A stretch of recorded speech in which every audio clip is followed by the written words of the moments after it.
My mother locked a metal purity device on me before school and branded me for eating on a Friday, so I hid a burner phone and went live from the nurse's office. That was 3 months ago. She was dragged out of the courtroom screaming while the prosecutor played my stream and my siblings ate pizza in the front row. What can I do to make this end? I'm only 15 years old. My whole family takes religion super seriously, and like if I see a pretty girl it'll get worse. It basically feels like sleeping to me. If I don't do it, I can't function. I don't know if I'm normal or not. I'm definitely ashamed of it, but I'm not lying, I promise. My mom doesn't believe me. She said I'm going to hell if I continue doing it. She even said I was a child lover because when I watched intimate videos, they were women without private hair. My dad is out of the picture, so I can't talk to him and ask him if this is a guy thing. Anyway, my mom has tried a lot of things to get me to stop. She took my door off, for example. She grounded me and stuff. I try to hide it so she gives up, but now she's decided to get some kind of device and put it on me so that I can't touch myself. It's some sort of thing that will be stuck on me, and I'd have to ask for permission to go to the bathroom, or even just adjust my junk. If I do touch it, I run the risk of cutting my willy off. She seemed serious, and it wouldn't be out of character for her. She also does other weird things, like, on Fridays we can't eat at all because of Jesus. I try to respect that, but oftentimes I go out on a bike ride and get food somewhere. I get hungry. She's even burned us if we committed any sins. I have a brand on my shoulder of a Bible verse. What I want to know is, can I refuse to wear her device? I pretty much know I will lose my phone. She'll probably sell it so I can't get it back, and stuff if I refuse, but I personally think that going a while without my phone is kind of fine. I want my grades to stay okay, so that I can get into college and have some control over myself, and I can't do that if I'm constantly hot and bothered by every girl I see, cause, well, you know. So yeah, this is kinda embarrassing. I hope I don't need to share my personal information with anyone here. I live in Ohio and go to a private school. The next morning,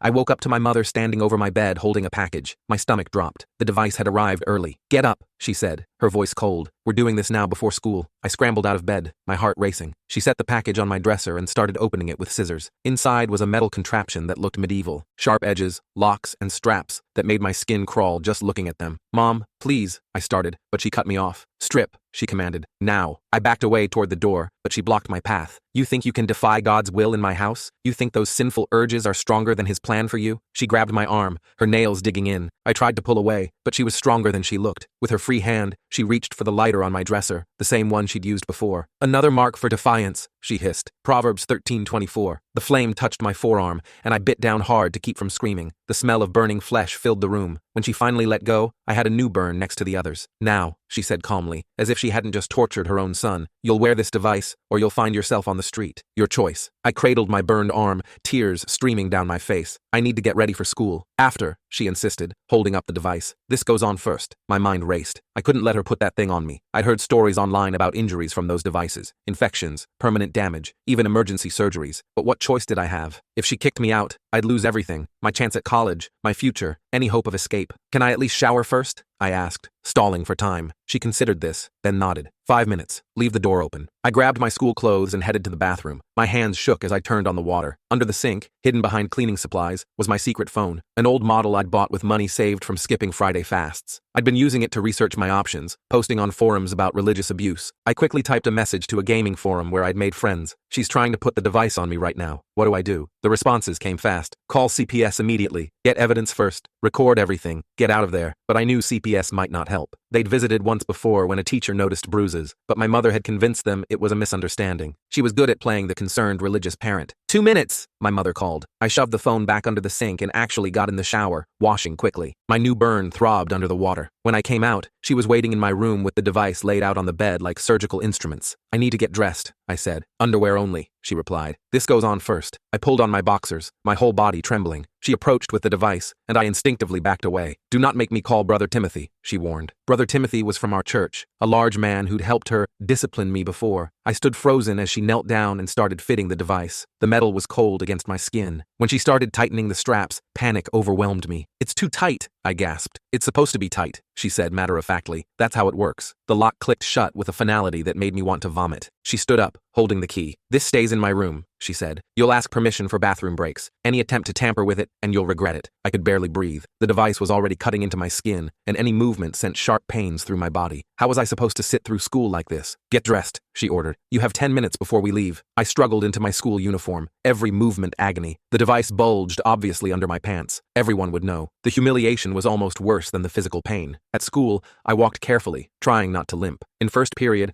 I couldn't concentrate. The device was cutting off circulation, and I was getting lightheaded. By second period, I excused myself to the bathroom and nearly passed out in the stall. That's when I noticed blood on my underwear. The sharp edges had broken skin. I limped to the nurse's office, but what could I say? That my mother had locked a torture device on me? They'd call her, and she'd make up some story about medical necessity or religious tradition. Instead, I went to Ms. Rodriguez's office. She was my guidance counselor, and she'd asked about my home life before. Can I talk to you? I asked from her doorway. She looked up from her computer. Of course, come in. You look pale. Are you feeling okay? I sat down carefully, wincing. She noticed. Are you hurt? She asked, her voice concerned. I wanted to tell her everything, about the device, the burns, the Friday fasts, all of it, but the words stuck in my throat. What if she didn't believe me? What if she called my mother? I started, then stopped. If someone was hurting you, but they were your family, what would you do? Ms. Rodriguez leaned forward. Is someone hurting you? I rolled up my sleeve slightly, showing the edge of the new burn. Her eyes widened. How did this happen? She asked carefully. My mom, I whispered. She burns us when we sin. Us? Your siblings too? I nodded. But they're younger. They still believe her. She was already reaching for her phone. I need to make some calls. No, I said quickly. Please. She'll know I told. She'll make it worse. I'm a mandated reporter, Ms. Rodriguez said gently. I have to report suspected abuse, but I want to help you. Is there anywhere safe you can go? I thought about it. My Uncle Mark, my dad's brother. He tried to get custody of us once, but do you have his contact information? I shook my head. My mother had deleted all traces of him from our lives. Okay, Ms. Rodriguez said. Here's what we're going to do. I'm going to call CPS, but I'm also going to call the police for a wellness check. Can you tell me what else is happening at home? I wanted to tell her about the device, but shame overwhelmed me. Instead, I showed her the other burns, the Bible verses branded into my skin over the years. She took photos with her phone, documenting each one. You're very brave, she said. This isn't your fault. But I didn't feel brave. I felt like a coward who couldn't even protect himself. The police arrived within an hour. 2 officers came to the school and interviewed me in Ms. Rodriguez's office. I showed them the burns, but couldn't bring myself to mention the device. The pain was getting worse, and I was starting to feel feverish. We're going to go talk to your mother, one officer said. Is there anything else we should know? This was my chance, but the words wouldn't come. They left, and Ms. Rodriguez let me stay in her office. An hour later, my phone buzzed. It was my mother. You told. Come home immediately. My hands shook. Going home meant facing her rage. Not going home meant being kicked out with nowhere to go. I have to go, I told Ms. Rodriguez. The officers are still there, she said. It might be safe, but I knew better. They'd leave eventually, and then I'd be alone with her. I walked home slowly, each step agony from the device. Police cars were indeed in our driveway. Through the window,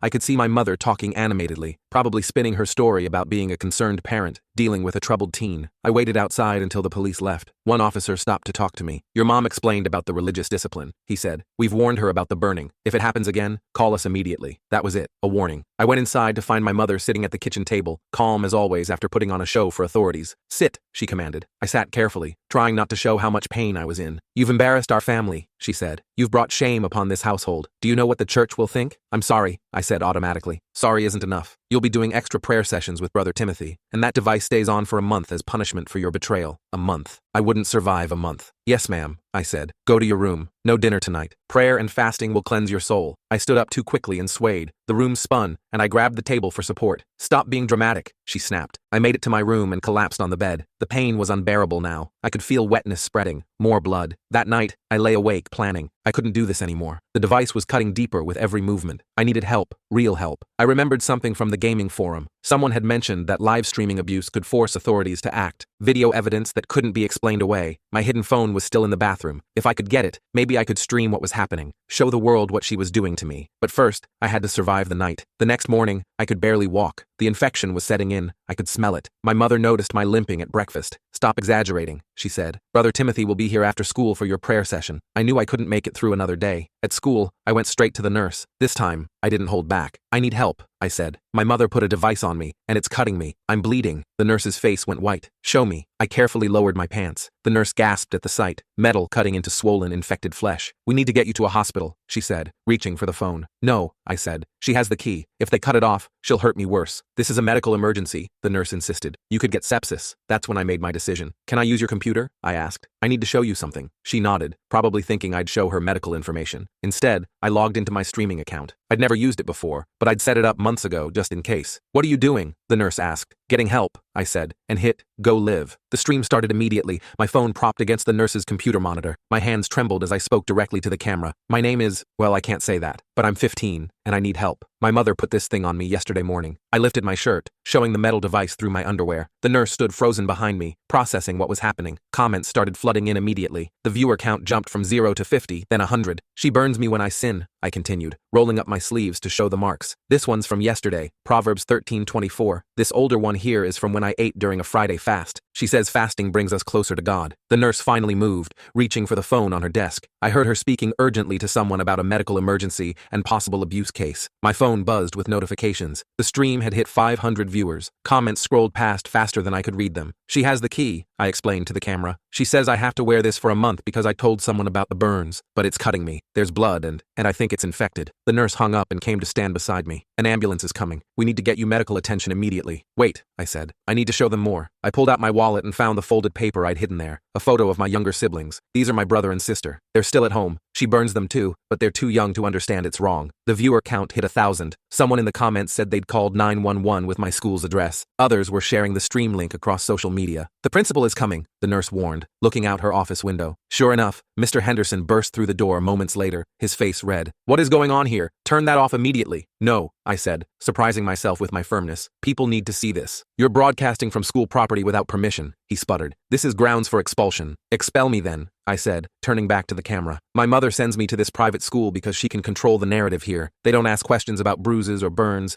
because she donates to their building fund. Mr. Henderson reached for my phone, but the nurse stepped between us. Don't touch him. He's in medical distress and documenting abuse. I've called an ambulance. This is highly inappropriate, Mr. Henderson insisted. We have procedures for these situations. Your procedures failed me, I said, my voice cracking. I've been coming to school with burns for 3 years. Nobody helped until today. The stream hit 2,000 viewers. Comments were coming so fast, the app was lagging. People were tagging news outlets, child services, even celebrities to boost visibility. Sirens wailed in the distance, growing louder. Through the window, I saw police cars pulling into the school parking lot alongside an ambulance. I have to go, I told the camera. But please, someone help my siblings. They live at... Mr. Henderson lunged forward and knocked the phone from my hand. It clattered to the floor, stream still running, but now showing only the ceiling. How dare you? The nurse shouted at him. That's evidence! Paramedics rushed in, followed by 2 police officers. The lead paramedic took one look at my pale face and the blood seeping through my pants and immediately started barking orders. We need to transport immediately, she said. Can you walk? I tried to stand, but my legs buckled. The room tilted sideways. Strong hands caught me before I hit the floor. Get a stretcher, the paramedic ordered, and someone needs to call the hospital. Tell them we're coming in with a possible septic shock case. As they lifted me onto the stretcher, I grabbed my phone from the floor. The stream was still running, 5,000 viewers now. They're taking me to the hospital, I managed to say. Please don't let them send me back to her. One of the police officers leaned over. Son, we need to ask you some questions. The device, I said weakly. She has the key. She won't give it to them. We'll handle that, he assured me. Is your mother at home right now? I nodded. She works from home. Homeschools my siblings. The officer spoke into his radio, requesting backup at my home address. The other officer was taking photos of my visible injuries with his phone. They wheeled me out through the school hallways. Students pressed against classroom windows, phones out, recording everything. My stream hit 10,000 viewers. In the ambulance, the paramedic cut away my pants to assess the damage. She couldn't hide her expression of horror at what she found. How long has this been on you? She asked gently. Since yesterday morning, I said. About 30 hours. She exchanged a look with her partner. We're going to start you on IV antibiotics right away. Try to stay still. My phone kept buzzing. The stream was everywhere now. Twitter, TikTok, Reddit. News outlets were picking it up. Someone had screen recorded the whole thing and posted it with subtitles. At the hospital, they rushed me into surgery prep. A doctor examined the device, shaking her head grimly. We'll need to cut it off carefully, she explained. There's significant tissue damage and infection. You're lucky you came in when you did. My mom has the key, I said again, feeling delirious from pain and fever. We don't need her key, the doctor said firmly. We have tools for this. A police detective arrived as they prepared me for surgery. I'm Detective Martinez, she introduced herself. I need to ask you a few questions before they take you in. I told her everything. The burns, the Friday fasts, Brother Timothy's discipline sessions, the device. She recorded it all, her expression growing darker with each detail. Your siblings, she said. We have officers at your house now. Your mother refused to let them in, so they're getting a warrant. Is there anyone who could take custody of you temporarily? My Uncle Mark, I said immediately. My dad's brother. He tried to get custody before, but Mom said he was a bad influence because he's not religious. Do you know how to contact him? I shook my head. Mom deleted everything, but wait. A memory surfaced through the fog of pain. Our old neighbor, Mrs. Reynolds. She used to pass messages between us before we moved. She might have his number. Detective Martinez made notes. We'll find him. Right now, focus on getting better. They wheeled me into surgery. The last thing I remembered was the anesthesia mask coming down and thinking that whatever happened next, at least the pain would stop. I woke up hours later in a hospital bed. The device was gone. Bandages covered my lower abdomen and thighs. An IV dripped antibiotics into my arm. Detective Martinez sat in a chair beside my bed, scrolling through her phone. She looked up when I stirred. How are you feeling? She asked. Better, I croaked. My throat was dry. She handed me a cup of water. Your stream went viral, she said. Over 1 million views across platforms. The phone calls haven't stopped coming into the department. My siblings? Safe. CPS removed them from the home about 2 hours ago. Your mother was arrested for child endangerment and assault. She's being held without bail currently. Relief washed over me so intensely I started crying. They're really safe? They're in emergency foster care right now, but yes, they're safe. A doctor examined them and documented multiple burns consistent with what you described. What happens now? I asked. Well, we've been trying to locate your uncle. Mrs. Reynolds did have his number. He's driving here from Michigan right now. Should arrive in about 3 hours. Uncle Mark. I hadn't seen him in 2 years. Not since Mom caught him trying to give me a cell phone and banned him from our lives. Your mother, Detective Martinez continued, is facing multiple felony charges. The device alone qualifies as torture under state law. Combined with the documented burns and your siblings' testimonies, she's looking at significant prison time. She'll say it's religious freedom, I said. That's what she always says. Religious freedom doesn't extend to child torture, the detective said firmly. No legitimate religion endorses what she did to you. A nurse came in to check my bandages and IV. You're lucky, she said. Another day and you could have lost tissue permanently or gone into septic shock. That device did serious damage. After she left, Detective Martinez showed me her phone. Your stream saved more kids than just your siblings. 3 other families from your church have come forward. Apparently your mother was teaching a parenting through purity class where she recommended these devices. My stomach turned. Brother Timothy, also arrested. Turns out he was selling the devices to church members. We found a whole storage unit full of them. I spent the rest of the day giving formal statements, talking to CPS workers, and meeting with a victim advocate. The hospital social worker explained that Uncle Mark had already started emergency custody paperwork for all 3 of us. My phone had been blowing up all day, but I couldn't bring myself to look at it. The social worker said the stream had been saved and downloaded thousands of times before Mr. Henderson knocked the phone away, ensuring the evidence was preserved. That evening, just as the sun was setting, Uncle Mark arrived. He looked older than I remembered, grayer around the temples, but his eyes were the same warm brown that reminded me of my dad. Hey, kiddo, he said softly from the doorway. I burst into tears again. He crossed the room in 2 strides and carefully hugged me,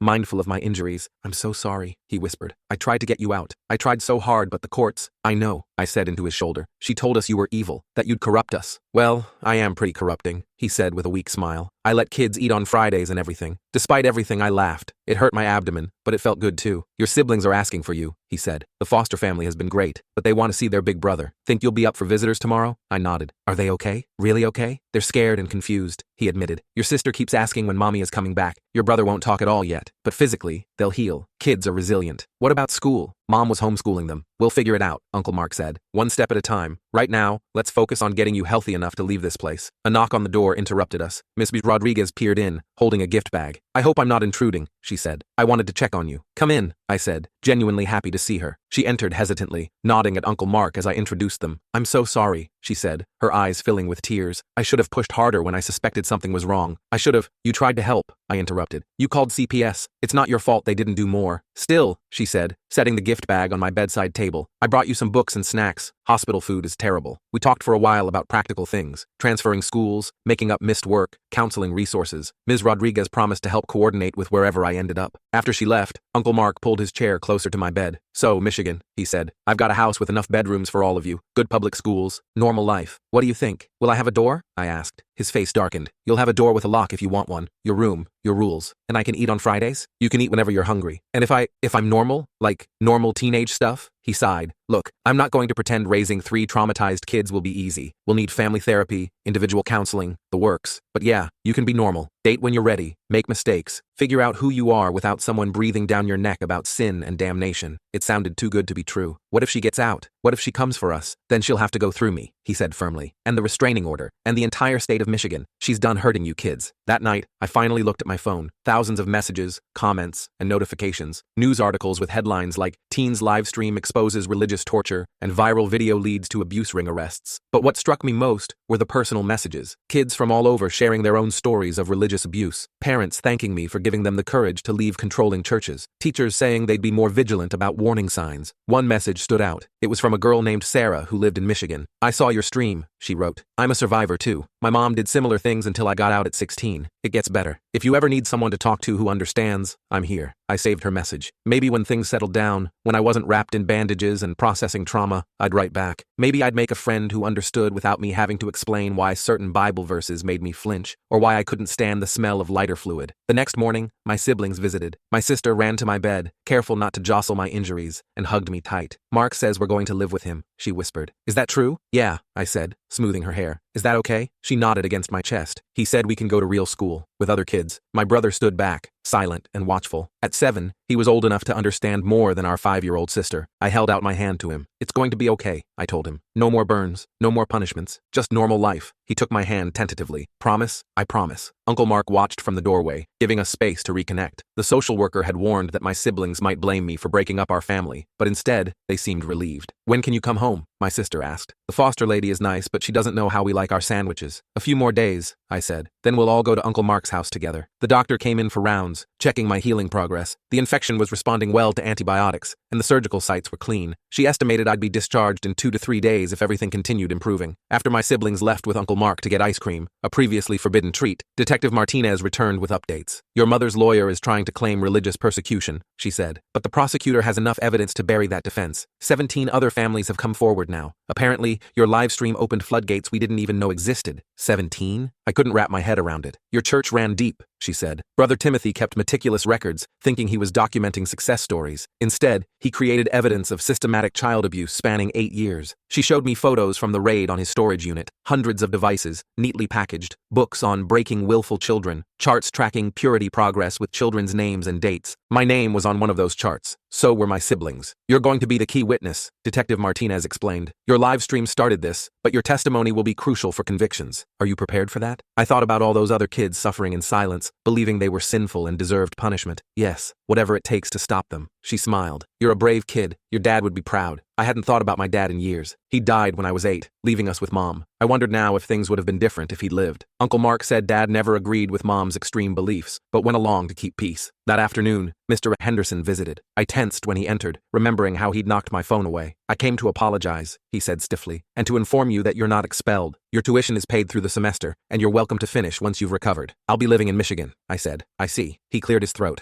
I also wanted you to know that we're implementing new mandatory reporter training for all staff. What happened to you? It shouldn't have gone unnoticed for so long. He left quickly, clearly uncomfortable. I didn't forgive him. That would take time, but I appreciated that changes were being made. That evening, alone in my hospital room, I started writing. Not for an audience this time, just for myself. Processing everything that had happened, everything that would happen next. Moving to Michigan, starting at a new school, learning to be normal, testifying against my mother, helping my siblings heal. It felt overwhelming and hopeful at the same time. My phone buzzed with a text from Uncle Mark. Picked up your stuff from the house, found some photos of your dad you might want. Also grabbed your gaming system. Figured you'd want something familiar in your new room. I smiled, texting back a thank you. He'd remembered that gaming was my escape, my connection to a world outside my mother's control. Another text came through, this one from an unknown number. Hi, this is Sarah from Michigan. I know you're probably overwhelmed right now, but I wanted you to know there's a support group for religious trauma survivors that meets in Detroit. No pressure, but if you ever want to check it out, I go every week. Recovery isn't linear, but it's possible. I saved this number too. Maybe I'd take her up on that someday. The nurse came in for evening medications and bandage changes. As she worked, she mentioned that my story had made national news. You've helped so many kids, she said. That took incredible courage. But I didn't feel courageous. I felt tired and scared and angry and relieved all at once. I thought about my mother sitting in a jail cell, probably praying for God to strike me down. I thought about Brother Timothy's storage unit full of devices meant to torture children into submission. Mostly, though, I thought about tomorrow, and the next day, and all the days after that when I'd wake up in a house where I was safe, where I could eat when I was hungry, and lock my door if I needed privacy, and feel normal human feelings without shame. The infection cleared steadily over the next 2 days. Physical therapy helped me walk without pain. The surgical sites healed clean. On my 4th day in the hospital, the doctor cleared me for discharge. Uncle Mark arrived early with new clothes, soft sweatpants and a loose t-shirt that wouldn't irritate my healing skin. My siblings waited in the car, excited to start our drive to Michigan. Ready? Uncle Mark asked as I signed discharge papers. I looked around the hospital room that had been my sanctuary, my turning point. My phone sat on the bedside table, fully charged. The same phone that had saved my life with one desperate live stream. Ready, I said, and meant it. The drive to Michigan took 6 hours. We stopped frequently so I could stretch and move around. Doctor's orders. My sister chattered about everything she saw out the windows. Cows, wind turbines, billboards for restaurants we'd never been allowed to eat at. My brother remained quiet, but I caught him sneaking glances at Uncle Mark's phone when it played normal music instead of hymns. The first time Uncle Mark swore at a traffic jam,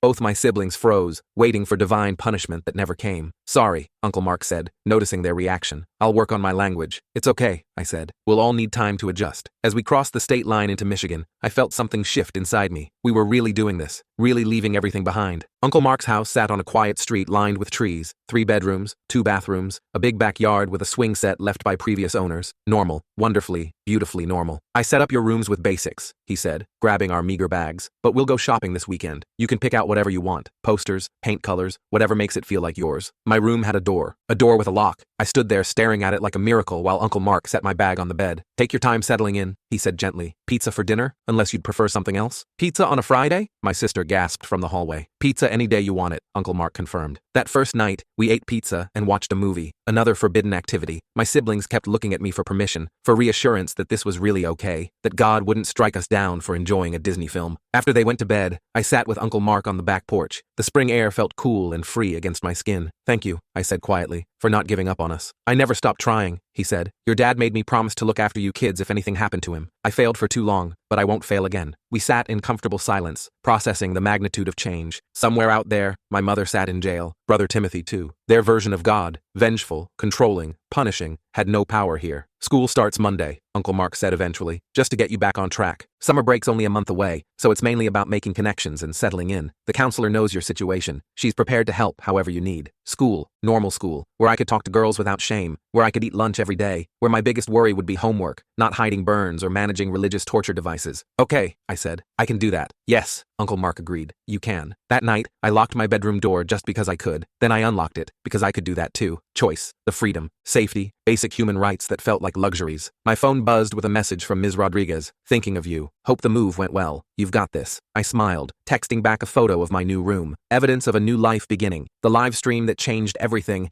had been viewed over 10 million times now. News outlets still called requesting interviews. Publishers wanted book deals. Movie producers sent emails about options and rights. But all I wanted was this. A locked door when I needed it. Food when I was hungry. The chance to be a normal teenager figuring out normal teenage things. Tomorrow would bring new challenges. Therapy appointments. Legal meetings. Learning to exist without constant fear. Tonight, though, I was just a 15-year-old boy with his own room in a safe house, finally free to heal. The weekend flew by in a blur of shopping trips and settling in. Uncle Mark took us to Target, where my siblings' eyes went wide at the toy aisles. He let them each pick out 3 things. No Bible-themed restrictions, no educational-only rules. My sister clutched a sparkly unicorn plushie like it was made of gold. Monday morning arrived too quickly. Uncle Mark drove me to Jefferson High, a sprawling public school with more students than I'd ever seen in one place. The guidance counselor, Mrs. Victoria, met us at the main office. She had kind eyes and a warm handshake. I've reviewed your transcripts, she said after Uncle Mark left. You're actually ahead in most subjects. The homeschooling and private school kept you academically strong. She walked me through my schedule, explaining where each classroom was located. There's a peer mentor program if you'd like someone to show you around the first few days. I nodded, grateful for any help navigating this massive place. My peer mentor turned out to be a guy named Sebastian, a junior with an easy smile and relaxed demeanor. He showed me to my first period English class, chatting about teachers to avoid and which lunch line had the best food. So you're from Ohio? He asked as we walked. Yeah, just moved here with my uncle. He didn't pry further, which I appreciated. The last thing I wanted was to explain my whole story on day 1. English class was studying The Crucible, which felt ironic given my recent escape from religious extremism. The teacher, Mr. Reynolds, assigned me a seat near the window and handed me a copy of the play. We're on Act 3, he said quietly. Just follow along today, no pressure to participate. But as the class discussed mass hysteria and false accusations, I found myself raising my hand. Sometimes the accusers really believe what they're saying. That makes it harder to fight against. Mr. Reynolds nodded thoughtfully. Excellent point. Conviction doesn't equal truth. After class, a girl approached me. That was a really insightful comment. I'm Sarah. My heart skipped. Sarah from the messages? But no, this was a different Sarah. Shorter, with curly red hair and freckles. Thanks, I said. I'm new here. I figured. Want to sit with us at lunch? Unless you already have plans. I followed her to a table with 5 other students who welcomed me without interrogation. They talked about normal things, upcoming tests, weekend plans, a party someone was throwing. I mostly listened, marveling at how easy everything seemed for them. The rest of the day passed in a blur of new faces and classroom changes. In PE, I had to sit out due to my healing injuries, but the coach didn't make a big deal about it. In chemistry, we did a lab experiment that would have been forbidden at my old school for playing God with creation. After school, Uncle Mark picked me up, my siblings bouncing in the back seat. How was it? He asked. Different, I said. Good, different. That evening, Detective Martinez called. The preliminary hearing for my mother's case was scheduled for next month. She explained what would happen, how I'd need to testify. The prosecutor is confident, she said. Your live stream evidence is compelling, and with 17 other families coming forward, it's a strong case. After dinner, I helped my siblings with their homework, their first assignments from their new public school. My sister was learning about butterflies, not Bible stories. My brother was practicing basic math without having to relate it to scripture. Tuesday brought new challenges. In history class, we were studying the Salem witch trials, and the parallels to my own experience felt overwhelming. When the teacher described the swimming test, where accused witches were thrown in water to see if they'd float or sink, I thought about my mother's device. Different century, same cruel logic. At lunch, Sarah, the redhead one, introduced me to her friend group more formally. There was Vic, who ran track, Sebastian, who played guitar, and Mac Victoria, who everyone called Mac. They were discussing plans for the upcoming school dance. "You should come," Sarah said to me. "It's pretty casual, not like prom or anything." The thought of dancing with girls without shame or punishment felt surreal. "Maybe," I said. That afternoon, I had my first appointment with the school psychologist. Uncle Mark had arranged it as part of my adjustment support. Dr. Saba was younger than I expected, with a casual approach that put me at ease. "I'm not here to fix you," she said right away, "just to give you space to process whatever you need to process." We talked about practical things, managing triggers, coping strategies for anxiety, recognizing trauma responses. She gave me a journal to track my thoughts and reactions. Wednesday, I woke up to my first nightmare in the new house. In the dream, my mother had found us, had another device, was approaching my siblings. I jolted awake, sweating, then remembered the locked door between me and the world. I was safe. At school, I was starting to recognize faces in the hallways. Sebastian introduced me to more people, and I joined the study group for chemistry. When they suggested meeting at someone's house on Friday evening, I agreed without thinking, then realized I could actually go. No fasting, no forced prayers, just studying with friends. During PE, while still sitting out, I talked with another benched student who'd broken his ankle skateboarding. He showed me videos of tricks he was learning, and I found myself genuinely interested in something that had nothing to do with survival or escape. Thursday brought a surprise. In English, we had to pair up for a project on the Crucible. Sarah partnered with me immediately. "Want to work on it at the library after school?" she asked. The library was modern and bright, nothing like the restricted religious texts at my old school. Sarah and I spread out our materials and got to work. She was smart and funny, making jokes about the play that would have horrified my mother. "So what made you move here?" she asked during a break. I gave the simplified version Uncle Mark and I had practiced. "Family stuff. Living with my uncle now." She nodded, not pushing. "Well, I'm glad you're here. You make English class more interesting." That evening, Uncle Mark took us all to a local burger place. My siblings were adjusting faster than I'd expected. My sister had made friends. My brother was talking more. Watching them eat freely on a Thursday evening, laughing at Uncle Mark's bad jokes, I felt a weight lifting. Friday morning, I woke up without the usual dread. No fasting, no punishment for hunger. I ate a full breakfast and packed a lunch without guilt. At school, the day felt lighter. In chemistry, our lab experiment worked perfectly, and my partner high-fived me. In history, I contributed to a discussion about religious persecution without my voice shaking. At lunch, when Mac invited me to join their weekend study group, I said yes easily. After school, Sarah caught up with me at my locker. "Hey, so that dance next Friday, you should definitely come. My friends like you, and it'll be fun." "I don't really know how to dance," I admitted. She grinned. "Neither does Sebastian, but he goes anyway. It's more about hanging out than actual dancing." Uncle Mark was late picking me up, stuck in traffic. I waited outside, watching other students head home or to after-school activities. A few weeks ago, I'd been locked in a torture device, live streaming desperately for help. Now, I was making plans for a school dance. When he arrived,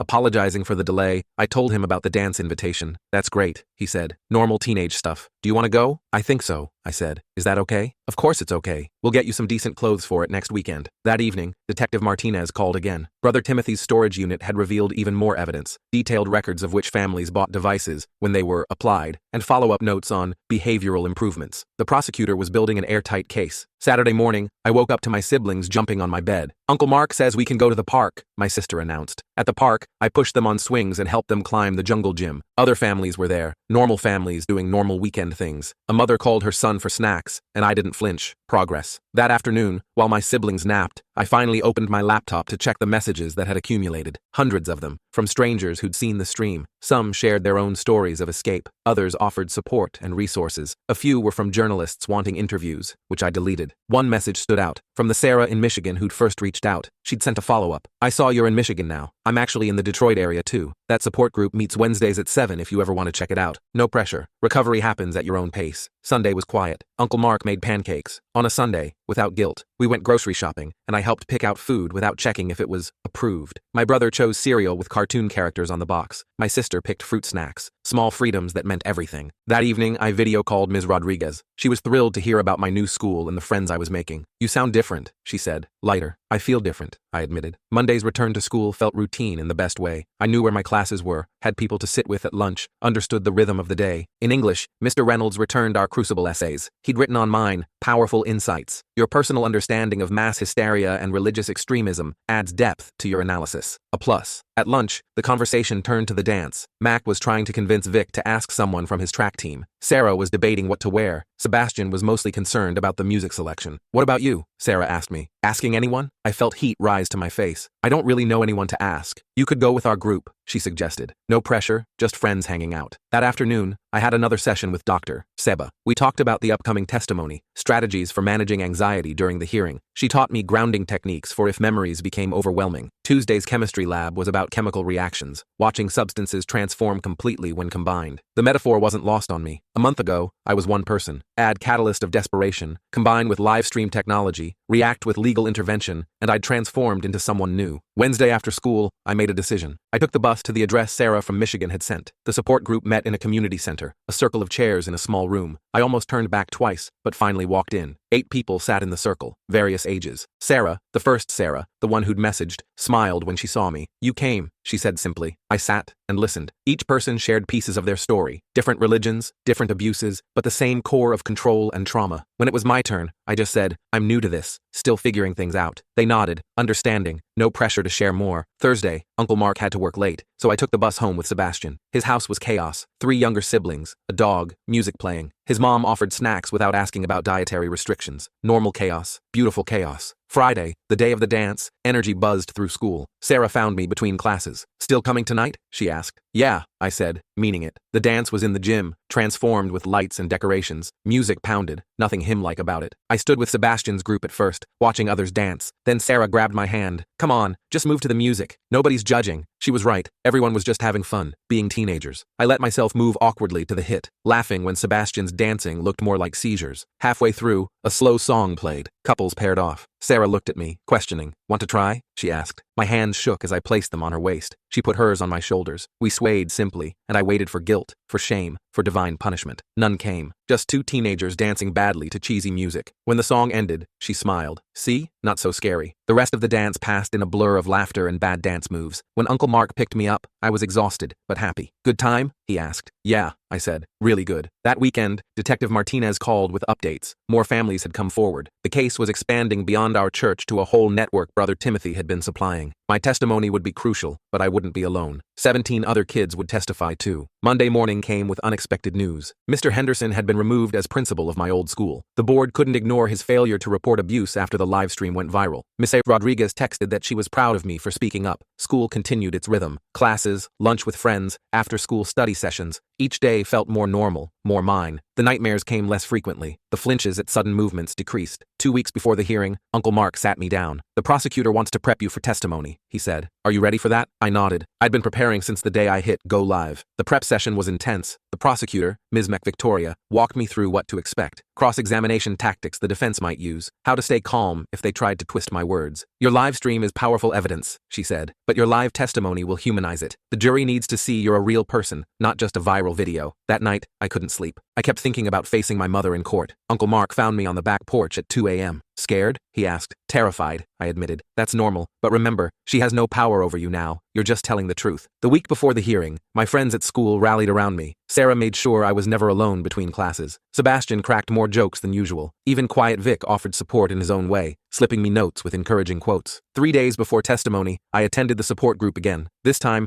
I shared more of my story. The group listened without judgment, offering strategies for court appearances. Remember, Sarah from Michigan said, you already did the hardest part. You escaped. The night before the hearing, I barely slept. Uncle Mark made my favorite breakfast, but I could barely eat. My siblings hugged me extra tight before school. You're brave, my sister whispered. At school, I went through the motions. Teachers who knew about the hearing excused my distraction. Sarah walked me to Uncle Mark's car after school. You've got this, she said, squeezing my hand. The courthouse was intimidating, all marble and echoes. Uncle Mark stayed close as we met Ms. McVictoria in a conference room. She reviewed key points one more time. Then it was time. The courtroom was smaller than I'd imagined, and there she was, my mother, in an orange jumpsuit, looking smaller somehow. Her eyes found mine, and I saw rage mixed with something else, disbelief maybe, that her control had shattered so completely. I took the stand, placed my hand on the Bible, ironic, and swore to tell the truth. Ms. McVictoria started with easy questions, my name, age, where I lived now. Then she guided me through the story, the burns, the fasting, the device. Each word felt like shedding another layer of shame. When she asked me to show my scars, I rolled up my sleeves. The jury leaned forward. Several looked sick. One woman wiped her eyes. The defense attorney tried to twist things, suggesting I was a troubled teen making up stories. But I had evidence, Photos, the live stream, medical records from the infection. Why didn't you report this sooner? He pressed. Because she was my mother, I said simply, and she convinced me I deserved it. When it was over, I stepped down on shaky legs. Uncle Mark met me outside the courtroom. You did it, he said. Other kids testified after me. Their stories echoed mine. Burns, devices, Brother Timothy's involvement. By day's end, the pattern was undeniable. That night, I slept deeply for the first time in weeks. The hardest part was over. The next morning, I returned to school drained but relieved. Word had somehow spread, and I received quiet nods of support from classmates I barely knew. At lunch, Sarah sat closer than usual. How are you holding up? Better, I said. It's done now. Whatever happens, I told the truth. The verdict came 2 weeks later. Guilty on all counts. My mother would serve 15 years. Brother Timothy got 20. The other parents involved received various sentences. Detective Martinez called with the news. You did this, she said. Your courage started everything. But I didn't feel heroic. I felt tired and sad and relieved all at once. That evening, Uncle Mark ordered pizza to celebrate, but it felt hollow. My siblings were quiet, processing their own feelings about their mother's conviction. Life moved forward. School dances came and went. I joined the robotics club, finding peace in building things that worked logically. Sarah and I grew closer, though we kept things at friendship. I wasn't ready for more, and she understood. 6 months after the trial, I stood in my room with a door that locked, in a house where I was safe. Tomorrow would bring new challenges, college applications, therapy appointments, normal teenage problems. But tonight, I was just a 16-year-old kid, free to be exactly that.